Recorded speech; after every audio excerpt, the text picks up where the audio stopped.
الحمد لله رب العالمين والعاقبة للمتقين والصلاة والسلام على رسول الكريم أما بعد قال رسول الله صلى الله عليه وسلم شبابك قبل حرمك أو كما قال عليه الصلاة والسلام.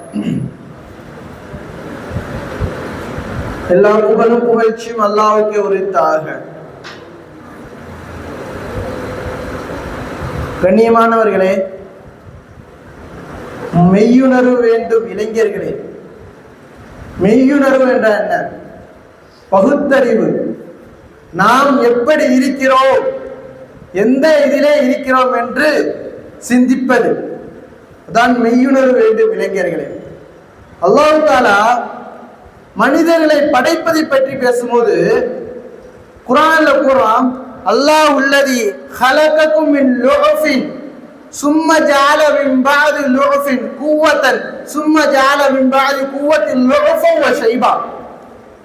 முதலில் பலகீனமாக படைத்தோம், இரண்டாவது பலத்தை கொடுத்தோம், மூன்றாவது பலகீனமாக்கினோம். அதாவது இரண்டு பலகீனத்துக்கு மத்தியில் ஒரு பலமான பருவத்தை கொடுத்தோம் என்று அல்லாஹ் தஆலா இளைஞர்களை சுட்டி காட்டுகிறார். எதற்காக அல்லாஹ் தஆலா இளைஞருக்கு பலத்தை தர வேண்டும்? ஏனென்று சொன்னார், ஒரு இளைஞன் நினைத்தால் எதை வேண்டுமென்றால் மாற்ற முடியும். அதனால் தான் அல்லாஹ் தஆலா வயதானவர்களுக்கும் குழந்தைக்கும் தராத பலத்தை இளைஞர்களுக்கு அல்லாஹ் தஆலா கொடுத்தான். பலம் என்றால் உடலில் மட்டும் பலம் அல்ல, மனதளவும் இளைஞர்கள் பலமானவர்கள், சிந்திக்கும் ரீதியிலும் மிக பலமானவர்கள் இளைஞர்கள். ஆனால் இன்றைய சமூகம் உடலளவிலும் சரி மனதளவும் சரி பலகீனமான இளைஞர்களாக மாறிப்போனதுதான் கவலையாக இருக்கிறது. பலகீனமாக இளைஞர் சமுதாயம் மாறிவிட்டது. ஒரு நாடு வெற்றி பெறுவதற்கும் சரி, ஒரு நாடு வீழ்வதற்கும் சரி, அங்குள்ள இளைஞர்கள் சரியாக இருந்தால் அந்த நாடு வெற்றி பெறும். ஒரு வீட்டை மட்டுமல்ல, ஒரு நாட்டையும் மாற்றக்கூடிய சக்தி இளைஞர்களிடத்தில் தான் இருக்கிறது. உதாரணமா நாம ஜப்பானை சொல்லலாம்.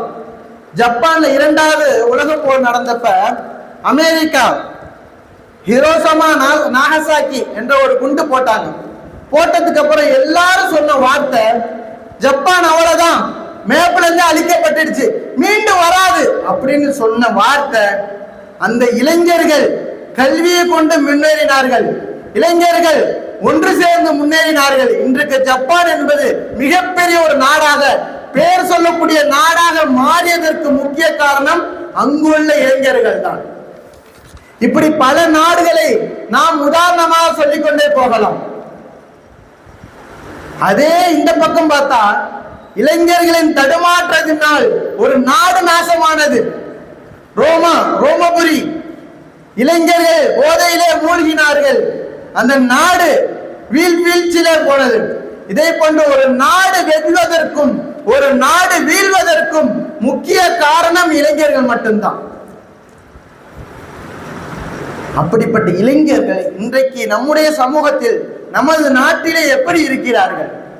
தினம் ஒரு நிலைப்பாடு, வாரத்துக்கு ஒரு இயக்கம், மாசத்துக்கு ஒரு கொள்கை, வருஷத்துக்கு ஒரு தலைவர் என்று பூக்கள் நிறம் மாறுவதை போல இன்றைக்கு இளைஞர்கள் மாறிக்கொண்டே இருக்கிறார்கள். இயக்கத்தில் இருக்க வேண்டாம் என்று சொல்லவில்லை, உங்களுக்கு கொள்கை இருக்க வேண்டாம் என்று சொல்லவில்லை, நீங்கள் தலைவரை தேர்ந்தெடுக்க வேண்டாம் என்று சொல்லவில்லை. நீங்கள் இருக்கக்கூடிய கொள்கை எப்படி இருக்கிறது, நீங்கள் இருக்கக்கூடிய இயக்கம் எப்படி இருக்கிறது என்று சற்று சிந்தித்து பார்க்க வேண்டும். அதை சற்று சிந்தித்து நம்முடைய இருக்கக்கூடிய கொள்கை சரியானதா இருக்கிறதா, நம்மை நாம் பின்பற்றக்கூடிய தலைவர் சரியாக இருக்கிறார்களா என்று நாம் சிந்தித்து பார்க்க வேண்டும். அறிவு சிந்தனை குன்றிய இளைஞர்களாக இன்றைக்கு மாறிவிட்டார்கள். அதன் நிதர்சனமான உண்மை. நபி ஸல்லல்லாஹு அலைஹி வஸல்லம் அவர்களுடைய காலத்திலும் இயக்கம் இருந்துச்சு. அது எப்படி இருந்துச்சு? நபிக்கு மக்கால இருந்தாங்க. நபித்துவம் கிடைக்கிறதுக்கு முன்னாடி இளைஞர் சமுதாயம் இருக்கும்போது அப்போது சமூகத்தில் சில இயக்கத்தில் நபிசாஸ் இயக்கத்தில் இருந்தாங்க.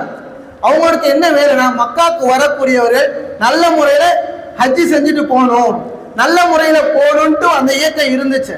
ஆனா இன்றைக்கு உள்ள இயக்கங்கள் எப்படி இருக்கிறது? மற்ற சமுதாயத்திற்கு உதவிகரமாக இருக்கிறதா? நம்முடைய பேர் உயர வேண்டும், நான் இயக்கத்தில் இருக்க வேண்டும், நான் இந்த இயக்கத்தில் இருக்கிறேன் என்று பெருமைக்காக இயக்கம் நடத்தி கொண்டு இருக்கிறார்கள். கொள்கை ரீதியாக இஸ்லாமியர்களாக இருக்கும் மற்ற இளைஞர்களாக மாறிக்கொண்டு போகிறார்கள். இவருக்கு தோதுவா ஏதாவது சட்டம் சொன்னா போதும் அந்த கொள்கையில சேர்ந்துடுறது, இவருக்கு தோதுவா ஏதாவது விஷயத்த சொன்னா போதும் அதுக்கு கொடி பிடிச்சிட்டு போயிடுறது. நான் அரசியல் இருக்க வேண்டாம் என்று சொல்லவில்லை, இஸ்லாமிய இளைஞர்கள் முக்கியமா அரசியல் இருக்க வேண்டும். ஆனால் நீங்கள் தேர்ந்தெடுக்க வேண்டிய கட்சி என்னவாக இருக்கிறது, நீங்கள் யார் பின்னால் இருக்கிறது என்று சற்று சிந்தித்து பார்க்க வேண்டும். நம்முடைய தலைவர்களை திரையில் தேடக்கூடாது, நமக்காக தரையிலே போரிட்டவர்களை தேட வேண்டும். நமக்கு தரையிலே செயல்படக்கூடியவர்கள் அப்படிப்பட்ட தலைவரை தேட வேண்டும். திரையிலே நம்முடைய தலைவரை தேடிக்கொண்டிருப்பது எந்த ஒரு பிரயோஜனம் இல்லை. இன்னைக்கு என்னுடைய தலைவர் ஏன்டா அவங்களை பின்பற்ற, என்னடா என்னுடைய தலைவர் என்னடா செஞ்சாரு அப்படின்னு சொன்னப்ப அவரு செருப்பு அவரே போட்டுக்கிறாரு, அவரு ட்ரெஸ் அவரே மாட்டிக்கிறாரு, அவரு வேலையை அவரை பார்த்து அவர் வேலையை அவர் தான்டா பார்ப்பாரு, வேற யாரா பாப்பா? இதுதான் தலைவனை செலக்ட் பண்றது விதமா? திரையிலே சண்டையிடுவர்களை தலைவராக ஏற்றுக்கொண்டால் தரையிலே இவர்கள் கேவலப்பட்டு இருப்பார்கள். நமக்காக போரிட்டார்கள், தரையிலே சஹாபாக்கள் நபிமார்கள் நமக்காக போரிட்டார்கள், அவர்களை தான் நாம் முன்னோடியாக எடுக்க வேண்டும். ஒரு தலைவர் என்பது எப்படி இருக்க வேண்டும் என்பதை நபி ஸல்லல்லாஹு அலைஹி வஸல்லம் அவர்களை பார்த்து கற்றுக்கொள்ள வேண்டும். நபி ஸல்லல்லாஹு அலைஹி சொல்லுவாங்க, சய்யிதுல் கௌம ஹாதிமுஹு, ஒரு தலைவர் என்பவர் ஒரு கூட்டத்திற்கு வேலை செய்யக்கூடியவராக உதவி செய்யக்கூடியவராக இருக்க வேண்டும். ஏதாவது பிரச்சனைனா விட்டுட்டு ஓடி போகக்கூடிய தலைவராக இருக்கக்கூடாது. ஏதாவது பிரச்சனைனா விட்டுட்டு ஓடி போகக்கூடிய தலைவராக இருக்கக்கூடாது. அவர்களோடு சேர்ந்து உதவி செய்யக்கூடிய தலைவராக இருக்க வேண்டும். மதீனாவை கட்டும் பொழுது அந்த அந்த மதீனாவை கட்டும் பொழுது நபி ஸல்லல்லாஹு அலைஹி வஸல்லம் கற்களை சுமந்தார்கள் என்று நாம் வரலாற்றிலே பார்க்கிறோம். அது மட்டுமல்ல, பத்ர் போர்க்களத்திலே பத்ருக்கு முன்னால் குறைஷியர்கள் சண்டையிடுவதற்கு யாரை நபி ஸல்லல்லாஹு அலைஹி வஸல்லம் அனுப்பினார்கள் தெரியுமா? தன்னுடைய சொந்தக்காரா இருக்கக்கூடிய தன்னுடைய மருமகனா இருக்கக்கூடிய அலி ரலியல்லாஹு அனுப்பினார்கள், ஹம்ஸா ரலியல்லாஹு அனுப்பினார்கள். இன்றைக்கு எந்த தலைவர் தன்னுடைய சொந்தத்தை உதவி செய்வதற்காக அனுப்புகிறார்கள்? எந்த தலைவர் தன்னுடைய சமூகத்தை தன்னுடைய சொந்தத்தை ரோட்டிலே விடுகிறார்கள்? ஏதாவது பிரச்சனை முதல்ல சேஃப்டி பண்றது அவங்க குடும்பத்தை தான். ஆனா நபி ஸல்லல்லாஹு அலைஹி வஸல்லம் அப்படி இருக்கவில்லை, தன்னுடைய சொந்தத்தை மீறி சமூகத்தை பார்த்தார்கள். அப்படிப்பட்ட தலைவரை தான் செலக்ட் பண்ண வேண்டும். பிறகு இளைஞர் சமுதாயம் போதையிலே மூழ்கி இருக்கிறது, அதுல எந்த ஒரு மாற்று கருத்தும் கிடையாது. சொல்லிக்கொண்டே போகலாம், பேர் தெரியாத அளவுக்கு போதையிலே மூழ்கி இருக்கிறார்கள். இது ஒரு ஸ்டைலா மாறிடுச்சு. அந்த நடிகன் அந்த செயலை செய்யறான்னு சொன்னா நான் இந்த செயலை செய்வேன், இது பெருமையா?